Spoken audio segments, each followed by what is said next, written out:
This is a poem for Ilhan.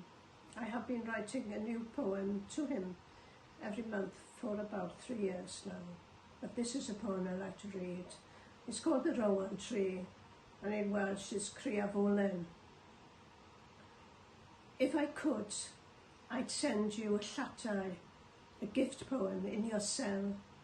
A key is too obvious, and the air won't be held. I could send a jar of Welsh rain, fabled and holy as home. Pys gallwn mi anfonaf latau I ti yn dy gaeth iwed.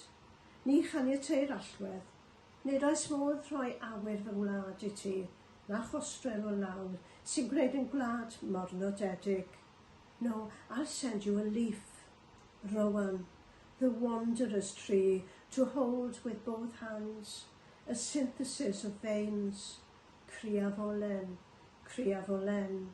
Trace the veiled tears of a poem with limbs, gaze from her boughs at the sky clarified, and Cymro wander free in the secret gifts of the muse, the secret gifts of awen. Na, mi anfonaf atab ddeilen Griafolen, un hardd yw dawl yn hir yn dy ddwylo.